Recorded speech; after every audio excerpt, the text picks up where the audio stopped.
I'm doing one thing really stupidly that I should stop doing.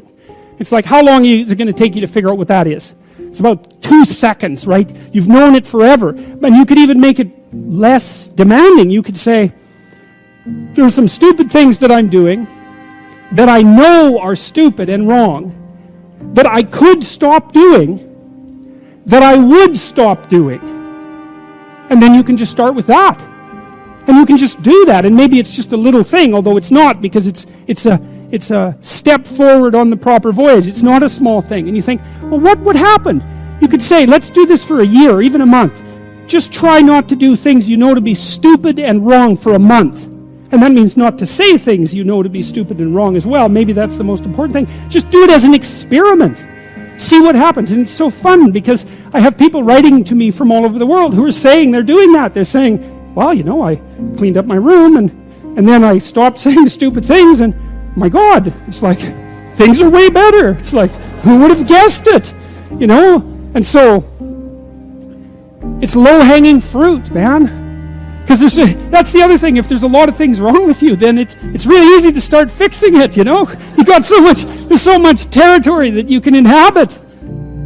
I've had people come to me who have had very chaotic and ill-spent lives, let's say, who were in that neighborhood of age, and it's true for people who are older as well, who then decided to make a real effort and to try to make where they were better, instead of being bitter about where they weren't, because that's the bitterness that really does you in.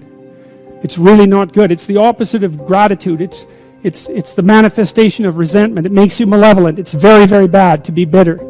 It's hell to be bitter. And if you're 40 and you're not successful, then you have to accept your lot and you have to start to improve what's right in front of you. And if you do that, it doesn't take very long. It's quite interesting to watch people. Things can be a lot better in 6 months and they can be way better in 2 years. Like, it's a struggle, uphill struggle, but it's by no means impossible. And I don't know, again, what the limit of that is. I suppose it depends to some degree on the degree of your commitment.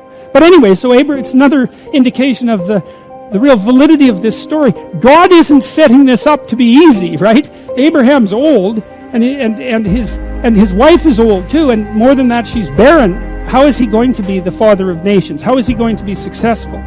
Well, the initial departure point is insufficient, radically insufficient. And that's very inspiring, because it means that you can start from where you are.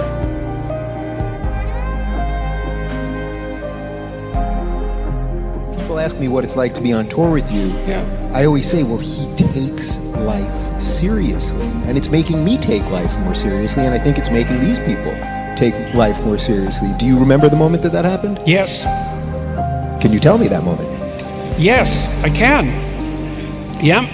So it was in, I think, 1983, and this is a strange story. I came home from a party, university party, and I wasn't in the best mood. I've always had a certain proclivity towards depression, which I've recently discovered is probably an autoimmune problem. In any case, I'd gone to this party and I'd had a lot to drink, because I like to drink, and I don't know, I wasn't happy with something that happened at the party. I wasn't happy with the way I behaved. I mean, that's not uncommon, right? If you like to drink, then you're not happy with the way you behave. Those things just go together. And so, but it was deeper than that. It wasn't just that I was unhappy with the way the party had gone, but I was deeply dissatisfied with how I was oriented in life. Like, I felt that there was it was a nihilism, I suppose, that was gnawing at me. This was not long after I'd worked for a socialist party in Canada for a while when I was a kid. And this wasn't long after I stopped doing that. And so I kind of lost my moorings. And, the Christianity that my mother practiced in particular, I'd abandoned that when I was like 13. And so I didn't have any structure to orient me at all. And so I was experimenting a little bit with artistic production at this point. Not a lot, but a bit. And so I took out this canvas from my my closet, and I sat down and I sketched out this picture, and I just let my imagination roam. And what came out was, it was a crucifixion, and there was I drew a picture of Christ on the crucifixion, but with a very judgmental face, very angry face, and with a snake wrapped around his waist. And it was a really harsh picture. It was like an expressionist picture. Not that I have the talent of an expressionist, but that's what it was. And I thought, I mean, I wasn't thinking, I didn't think that I was thinking in religious terms at that point at all. And I was an absolutely sporadic churchgoer, and I was absolutely shocked by this picture. I thought, where the hell did this come from? What did that possibly mean? It took me years to figure out what it meant. I mean, really, one thing, so I'll tell you part of what it meant.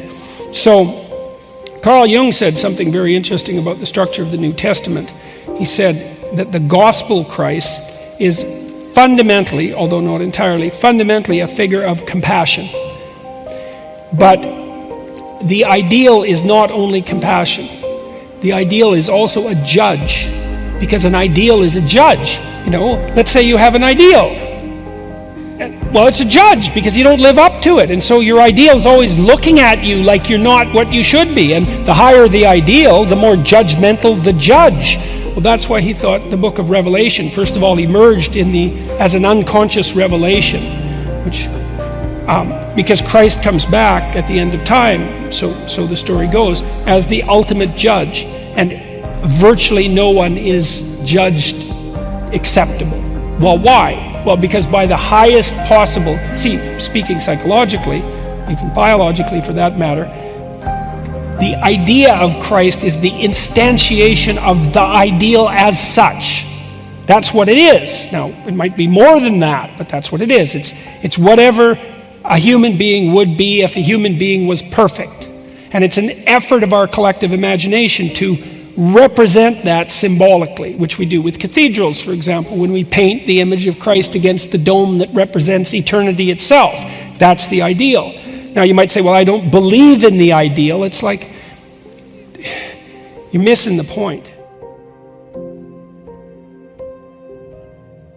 So that ideal is a judge, and the farther you are away from that ideal, the harsher the judge. And so the snake was part of that, because the thing is that if you're low enough and the ideal is high enough, the ideal itself is so judgmental and so detached for you that it starts to look to you like your enemy.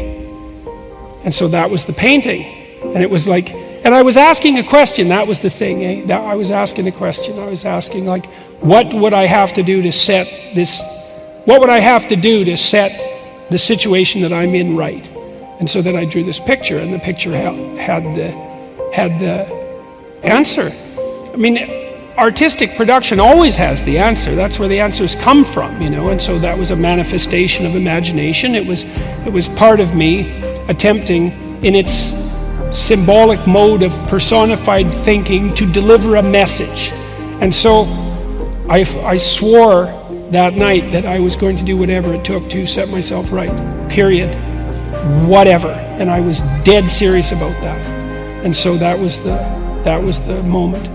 And then I don't know what I did with that picture. I hid it in my closet because I was so freaked out by it. I thought, what the hell is this? It's like some schizophrenic nightmare. It's like underneath the covers with that thing. But it wasn't long after that I wrote the first essay that eventually turned into this Maps of Meaning book. It was a poem to begin with, actually. That was how it came about first. So that's when I decided to straighten myself out.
retribution.